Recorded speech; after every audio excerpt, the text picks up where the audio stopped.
Thank you very much for being here. We have largely an energy group today. We're looking to be very energy dominant, and we will be in a very short order. These are great professionals, but before we do that, we'll be signing an executive order having to do with COVID and schools. Lindsay? Yep.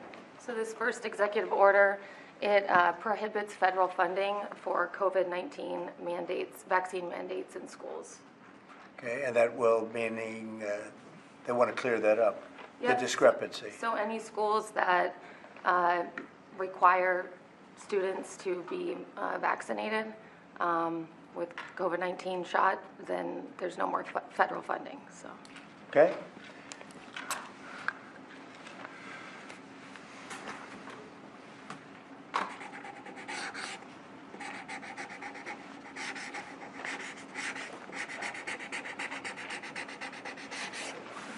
Okay, that solves that problem.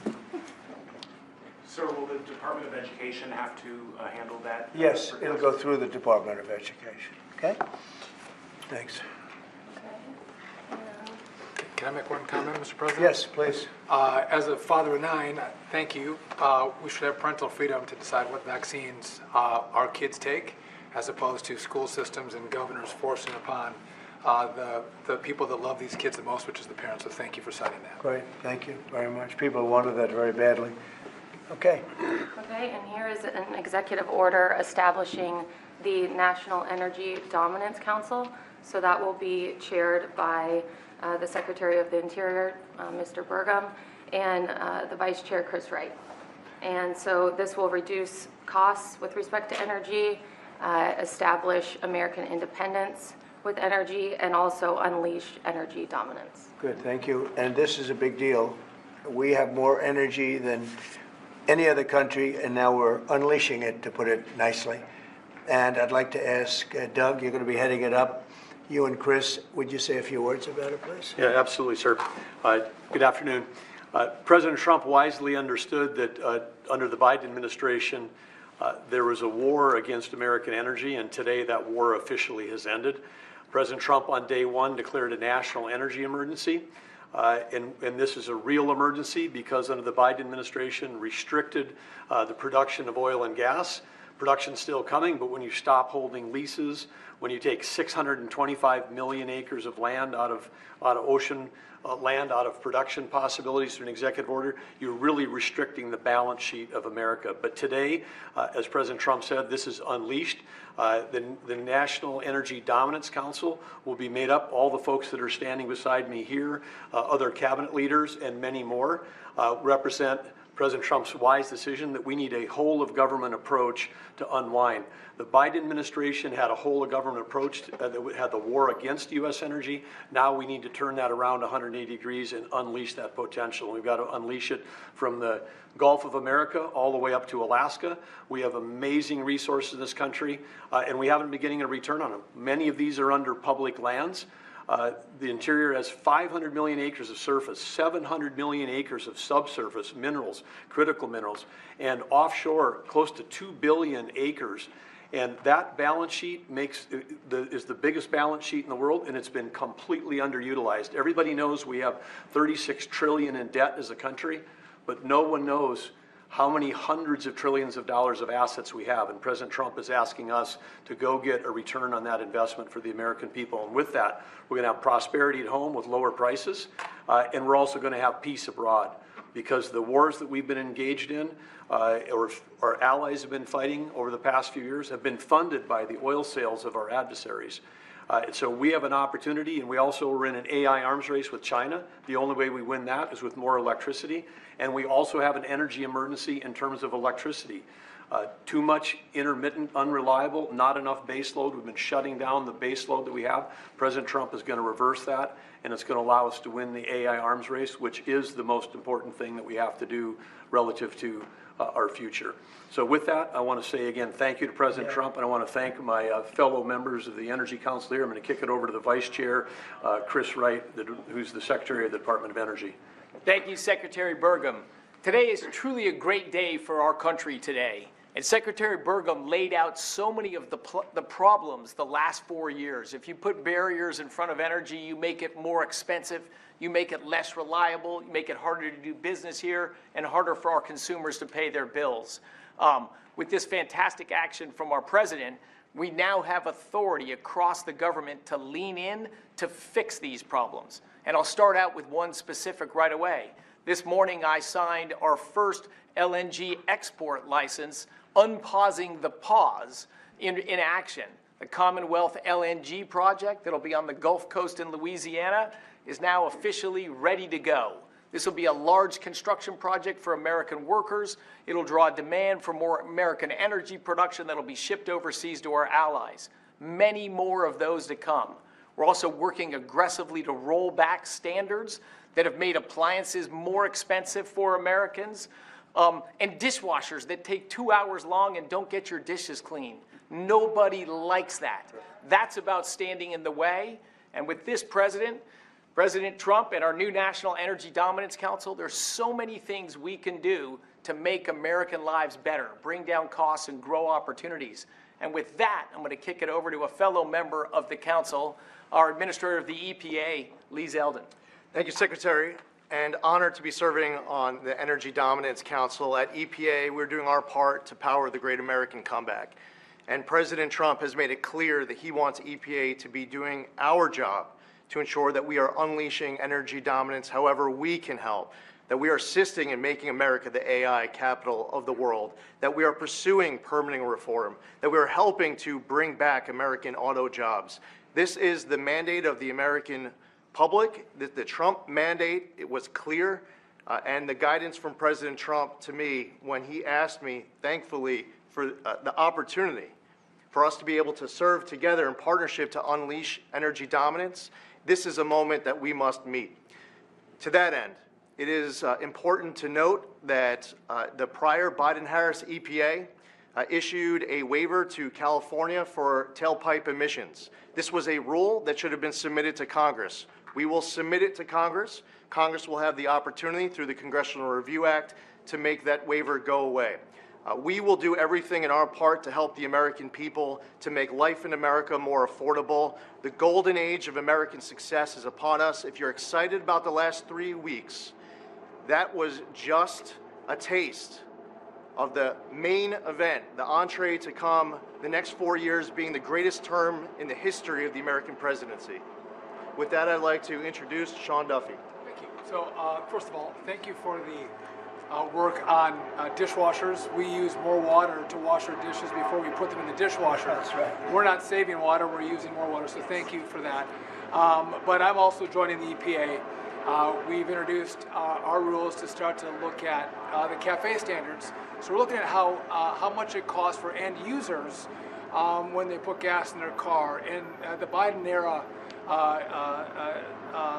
standards are costing billions of dollars in taxes and carbon credits, which drive up the cost of vehicles. And so we're going to remedy that, rectify it, and make sure we're bringing down the cost of a car, number one. Number two, if I could just mention, Mr. President, per your direction, we are going to move forward with a permitting process for the Texas Gulf Link deep water port, making sure we can move energy in and out of the country. So that was held up for 5 years.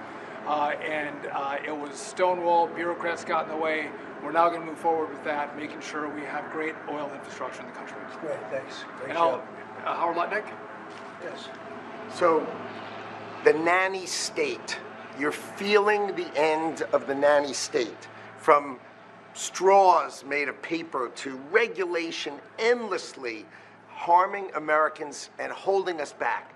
It slows down our production and manufacturing, which we were talking about with the Prime Minister of India yesterday. You're hearing that about energy dominance. It's going to go away. We're going to care about Americans. The Trump administration and this president cares about Americans, and you're going to feel it change. You're going to feel the price of energy coming down. You're going to feel prices coming down. You're going to feel an explosion. The golden age of manufacturing of America has always been there. It's just been stifled by regulation, and that time is over. Right, thank you very much, Howard. Please. Mr. President, I just want to say that you've built such an incredible team, and Secretary and Chairman Burgum, that he's been working on this his whole life.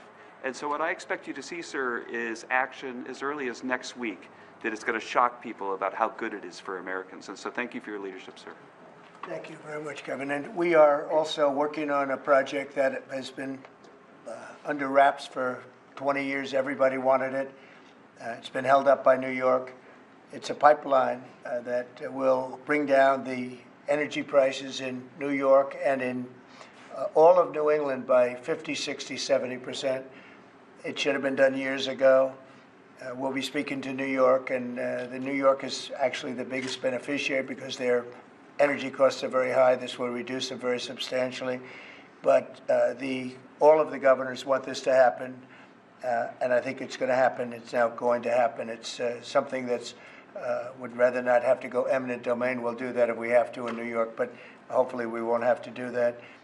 This again will bring down energy prices in New England by numbers that nobody can even believe, probably 50, 60%, maybe even more than that. A lot of them don't even pay energy because they have no energy. They use logs. They go out and they cut down a tree.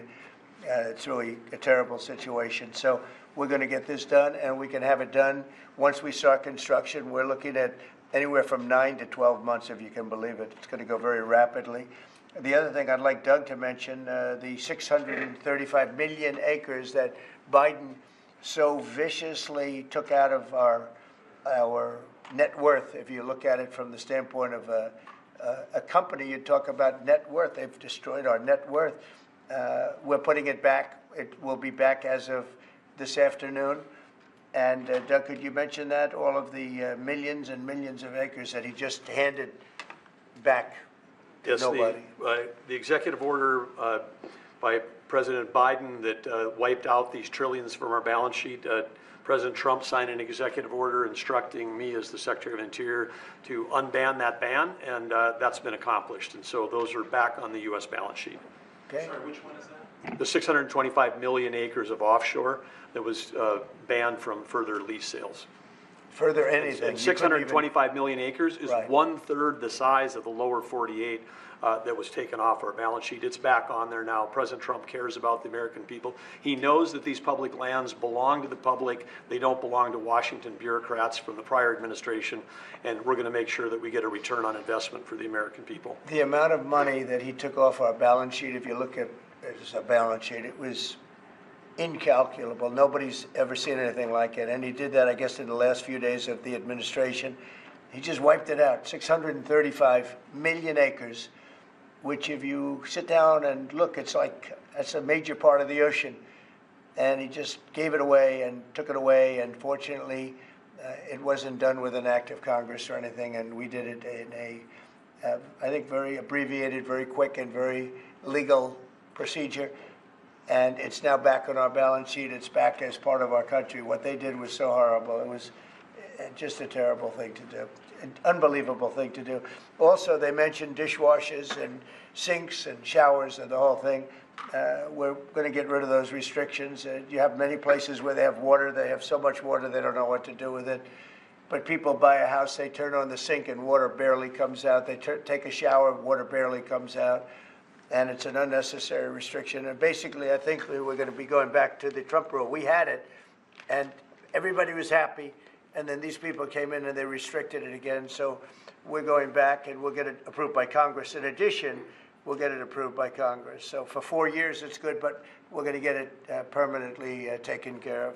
And again, very environmentally friendly. But we want to be able to, when somebody turns on a sink to wash their hands or presses the button for a dishwasher, and there's barely enough water to, I mean, there's no water. And you know what they do? They press the button 10 times. They run it 10 times. So it ends up costing a lot more. So I know you're working on that. And where are we on that? We're working closely with the Department of Energy with regards to rules that were enacted during the Biden administration. Inside of the EPA, we are overhauling the water sense standards that are there to update them for the American people, to bring down cost of living and combat inflation, and just pursue common sense. Good. Well, we have more oil and gas than anybody else in the world. We're opening up Anwar again. As you know, we got something Ronald Reagan couldn't do it. No president was able to do it. I got it. And the first week in office, the Biden administration terminated that. Anwar is the biggest site, probably bigger than Saudi Arabia. We don't know yet, but it's of that size or bigger. And we hit gold, and I call it liquid gold, but we hit gold, and for whatever reason, they terminated it, and we were just ready to start utilizing it. This could take care of all of Asia, energy-wise, very close to Japan. In fact, Japan wants to go and be our partner in doing the pipeline going right into the ships. So they expressed tremendous interest. So did Prime Minister Modi of India. And just in closing, both Prime Minister Modi and the Prime Minister of Japan, both very good people, they said we couldn't make a deal. We couldn't get any energy. I mean, you wonder what was going on with our country. They couldn't make a deal to get any energy from the Biden administration. They just couldn't do it. There was nobody to deal with. They didn't know how to go about it. And they're very happy that we're here. But we're going to really benefit our taxpayers, and we're going to benefit our country. So I want to thank everybody for coming. This is a very big bill. This is really going to be energy dominant. We're going to be energy dominant like nobody else. And this doesn't even discuss all of the electricity that we're going to be producing for all of the AI plants. You know, they need double the electricity at least that we have right now. So you take all of our electricity that we have all over the country just for AI to do it right and to win that war, which we're leading by a lot because of what we've done over the last few weeks. We're leading by actually a lot. But if you take all of it, we have to double our electricity needs just for the AI, and that doesn't include the other technologies. So it's a real honor to sign this bill. We're going to also work on CAFE standards. Lee, you're going to be doing that and make that whole situation, bring that back into reality, and I think very quickly, having to do with cars. Thank you very much. Yesterday as part of your meeting? No, but in 2 weeks we will have another one. Yesterday was very big. Reciprocal tariffs was very big, and I explained to the Prime Minister of India, Prime Minister Modi, very good man, his tariffs are very, very high. India's tariffs are among the highest. And I said, well, now, you know, we were very low. We were the lowest. They're just about the highest. There are others as high, but not much higher. And I said, no, from now on, what we do is what you charge us, we charge you. It's very simple. So whatever you're charging us, you can go as high as you want. Whatever you charge us, we charge you. Did he make any pledges? And I wouldn't say they were thrilled to hear that, but that's the way it is. Tariff, I told you, is a beautiful word. Fourth most beautiful. Did he make any pledges about BRICS nations not undermining the dollar? You had threatened to 100% tariffs. BRICS, the BRICS nations, I think that's breaking up very rapidly. We said that if they're going to go and do anything to undermine the dollar, that includes China. I don't even know that they're a member of BRICS, but they had a few nations get together to try and play cute. And I said, we're going to put 100% tariff on every one of those nations. And at the mere thought of saying that, I think that's all broken up. That idea has no longer sailed. Now, that would be a terrible thing for our country. It would be bad for the world. They wanted to undermine the dollar. 6 nations got together. They want to undermine the dollar. That didn't work out too well. Not going to happen. And we're getting along with a lot of nations now, frankly. There's a lot of respect for the United States. We have regained the respect that we should have, but we've also done things to deserve it. I mean, we've freed up our country, and you're going to see this is basically energy dominance, and it's going to be environmentally clean, environmentally wonderful, and taxes will be very reasonable based on this. We're going to make more money than anybody's ever made with energy. We have more energy than anybody else, and it's clean energy, very clean, beautiful energy. We're lucky. We have it. I call it liquid gold under our feet, and we're going to utilize it. So this is a very big bill, and I have a very talented group of people behind me. This gentleman was the #1 man in all of the oil industry. They said there's nobody like him, Chris Wright. And you know Doug actually made a tremendous fortune in technology, and he said, I'm going to run for the governorship of, he loves his state, of North Dakota. And he did, and he made it so energy powerful that I think you're more proficient at energy than technology, but what do I know? And this guy, everybody knows him, Sean. He's been, he's done a fast study on transportation, and he knows, he's learned a lot over the last few months. He's learned a lot. He's really been great. And Howard has built one of the great companies, Cantor Fitzgerald. It was wiped out, completely wiped out, other than a few people left in Europe. And he rebuilt the company into a bigger, better company. Cantor Fitzgerald is one of the most, absolutely one of the top companies on Wall Street, stocks, bonds, trading. And he took that, I mean, he literally watched the plane go into the building, go into the World Trade Center. Amazing story. That alone is an amazing story. He was delayed because his wife insisted that he finally, after years, take his child to school.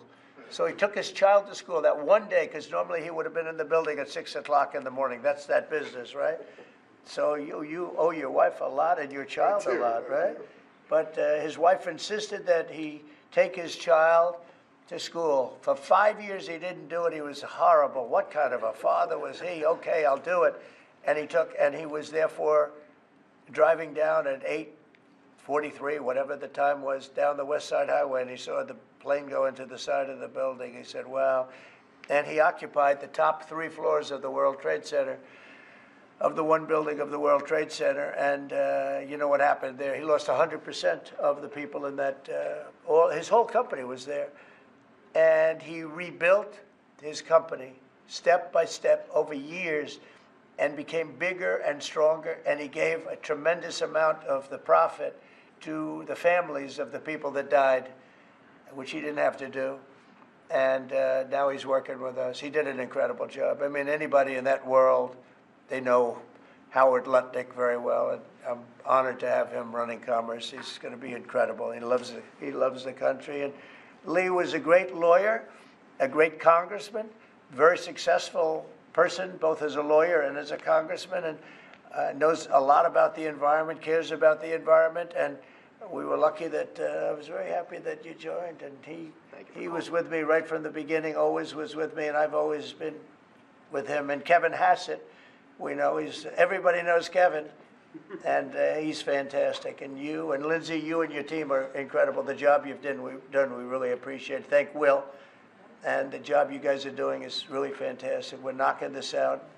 Brian, do you have a question? I actually do. What kind of piqued my interest is growing up on the Texas Gulf Coast, natural gas, the LNG that you mentioned. Yeah.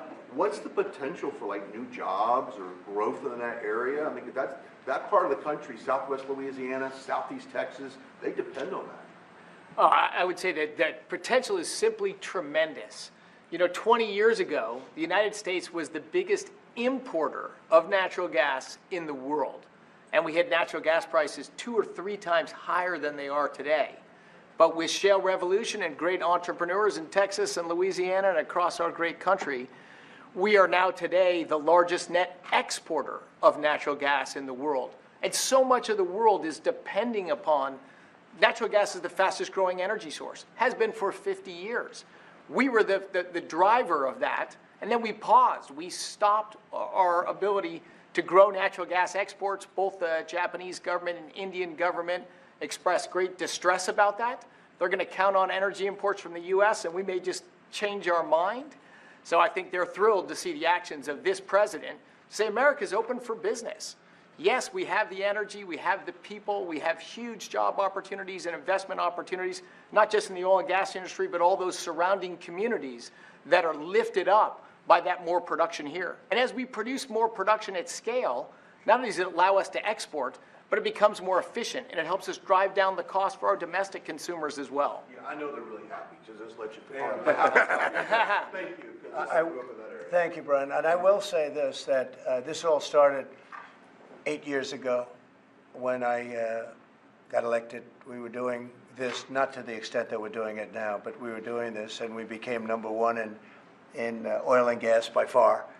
And we were #3, even #4, some would say. When I left, we were #1 by a lot.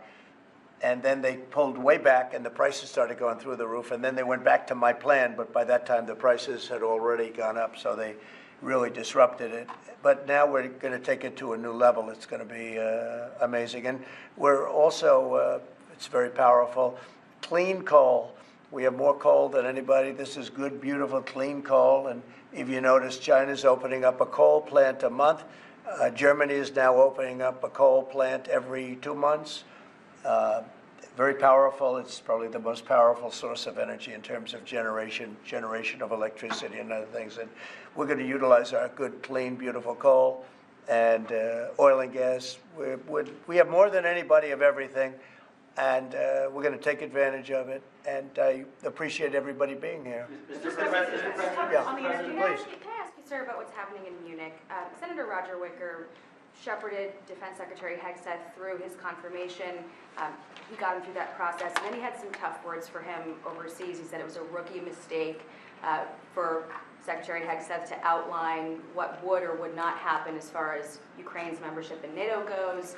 And then I haven't heard that. I mean, Roger's a very good friend of mine, and Pete is obviously, he's been doing a great job. Did you know what he I haven't was heard. saying? Let me look at, you tell me something I have not heard The about. question I had is, were you aware of what Secretary Hegseth was going to say in his speech at NATO? Generally speaking, yeah. Generally speaking, I was. So I'll speak to Roger. I'll speak to Pete. I'll find out. Mr. President, President, the Energy Dominance Council, that's for all forms of energy? Does that include All wind and solar? forms of energy, yep.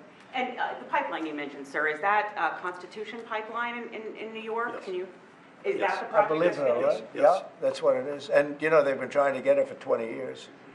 And what it means is for New York, upstate New York, and even everywhere in New York, also other states, but in particular New England, that New England will now, I think, will cut the energy prices, and big cuts in New York too, but cut the energy prices literally in half. We have the permits.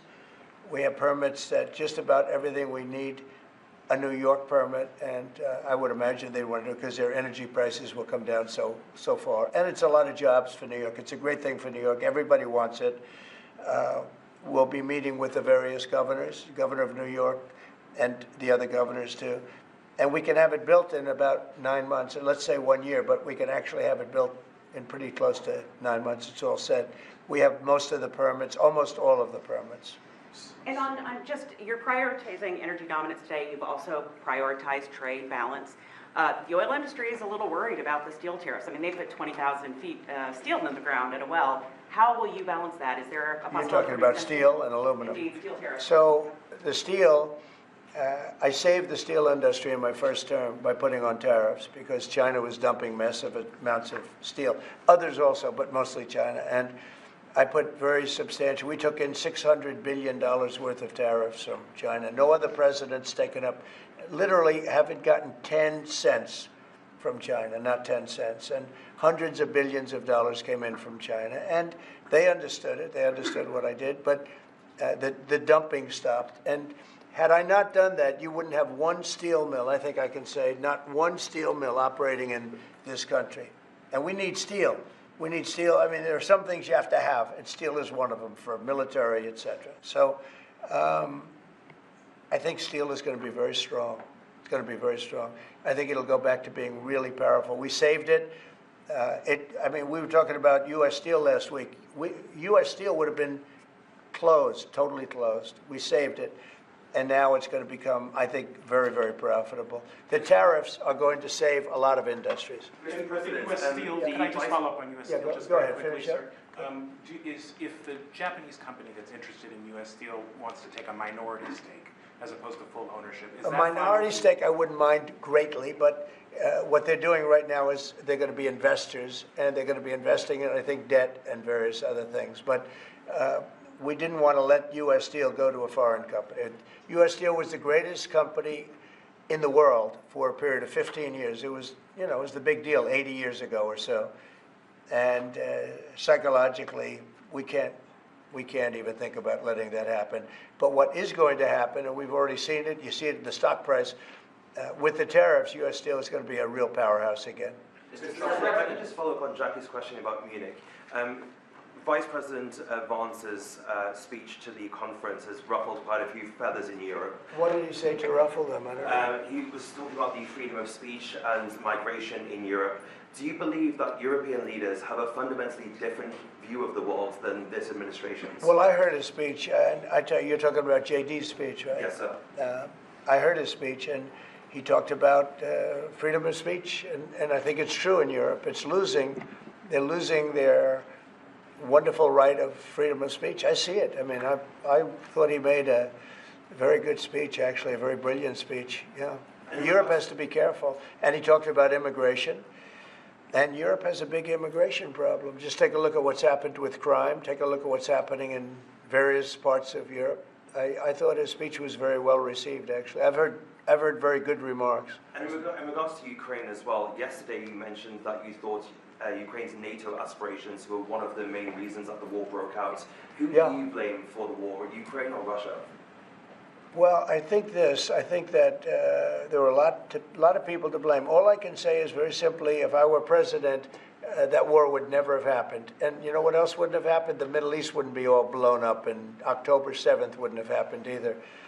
Those two areas, you wouldn't have inflation, you wouldn't have October 7th, you wouldn't have Russia and Ukraine fighting. None of those things would have happened if I were president. So to follow up on the Mr. Middle President? East, earlier this week. Yeah, please. You mentioned auto tariffs the other day. Yeah. When do you plan to unroll those? Howard, I'd say over the next, sometime, or maybe around April 2nd. I would have done them on April 1st. Believe it or not, I'm a little superstitious. No, literally, we had it planned for April 1st. I said, let's make it April 2nd. You know how much money that costs? That costs a lot of money just that one day, but we're going to do it on April 2nd, I think. Is that right? That's right. Okay, thank you. The lead prosecutor in Eric Adams' case resigned today, saying anyone who didn't press forward would be a coward. What's your reaction to that and to the overall implication that politics were at play here? Well, I don't know about it. I mean, obviously, I'm not involved in that. But I would say this, that if they had a problem, and these are mostly people from the previous administration, you understand, so they weren't going to be there anyway. They were going to all be gone or dismissed. If not, they know on Tuesday they're all being dismissed. You know, the whole country is being, because what you do is you come in and you put new people in. So when you say resign, they're going to be gone anyway. But I know nothing about the individual case. I know that they didn't feel it was much of a case. They also felt that it was unfair with the election. Look, I would know that better than anybody because I was weaponized more than any human being in the history probably of the world. And I won the election in a landslide, winning all 7 swing states, winning the popular vote and everything else. Because the people got it. It was weaponized, and I was weaponized literally weeks before the election. But I think there's also something to be said. I read that. There's something to be said for what they were doing. It looked to me to be very political. But why didn't they bring this up like 4 or 5 weeks ago, 6 weeks ago, or whenever it happened? You know, they just sat around and didn't complain. Then all of a sudden they complain, and they know they're all being dismissed anyway. So, you know. That's the way it is. That's called politics, I guess. Mr. President? Yeah, please. Earlier this week, you predicted that all hell would break loose if Hamas didn't hand over all of their hostages. What do you expect to happen tomorrow in terms of I don't know what's going to happen tomorrow at 12 o'clock. It was up to me. I'd take a very hard stance. I can't tell you what Israel's going to do. But I watched the last people come out, and I looked at a before and an after picture. One guy was a big, strong, healthy guy. You could say he was a little bit overweight. He's not overweight anymore. He looks like he just came out of the Holocaust. It looks like a Holocaust picture. I've looked at him for a long time, and they've been treated very badly. A young lady came out last week. Her hand was blown off. I mean, literally, her hand was trying to stop a bullet that was headed for her face. She put up her hand. She goes like this and wiped out her fingers and a lot of her hand. Now, I would take a different stance, but it depends. Look, it depends what Bibi's going to do. It depends what Israel's going to do. But and now I understand they've totally changed. Hamas has totally changed. They want to release hostages now again. But you have to see, this started by them saying, we're not going to release the hostages as we said we were. I said, good. You have till 12 o'clock on Saturday, which is tomorrow at 12 o'clock to do it. And we didn't hear anything. Then all of a sudden, 2 days ago, they said, no, we've decided we're going to release the hostages. So, but I actually think they should release all of the hostages. Remember, they're probably as bad as they looked. I mean, I don't like to say that, but they looked real bad 4 days ago, 5 days ago when I saw them. And the young ladies that came out were treated really badly. You don't know what happened, but I do. They were treated really badly. But as bad as they look, the ones that follow probably will look a lot worse. I think they're sending out their most healthy. And they've been hit hard on that, Hamas. So they probably didn't want to release. But they obviously changed their mind. I said 12 o'clock tomorrow, and all of a sudden 2 days ago, yesterday, they said they're going back to releasing. But this all started by them saying, we are not going to release any more hostages. And then yesterday they said they are going to release the hostages. But I think they should release all of the hostages. About 75,000 workers took this deferred resignation. It's a little bit short of the 5 to 10% goal you were hoping to hit. Do you think you'll have to make up the rest of that number in layoffs? No, look, that's 75,000 more than we would have had, and nobody knows what that final number is, because in the end, I think a lot of people aren't going to show up to work. A lot of people, they got used to staying home and quote, working. But, you know, I wonder if they had other jobs or other things. You know, they have a lot of problems with that. No, 75,000 is a lot of people. And we paid them well. You know, we gave them a lot of months of severance pay, if you call it that. But no, I think you'll probably have some more, too, in addition. It's a big, tremendous saving for our. We want to downsize government, but make it better. Run it better, but downsize. Yeah, please. So can I ask about the UK? I understand that you had a phone call with Keir Starmer yesterday. I did. I just signed a letter to him. He asked for a meeting, and I agreed to the meeting. We're going to have a friendly meeting. Very good. We have a lot of good things going on. But he asked to come and see me, and I just accepted his asking. Do you have a date for that, sir? And what do you hope to Very soon. I think he wants to come next week or the week after. And what do you hope to discuss? I don't know. It was his request, not mine. But, you know, I've met him twice already. We get along very well. He's a very nice guy. Thank you very much, everybody. Thank you. Thank you very much. Appreciate it. Thank you, Brian. Will there be carve-outs, sir?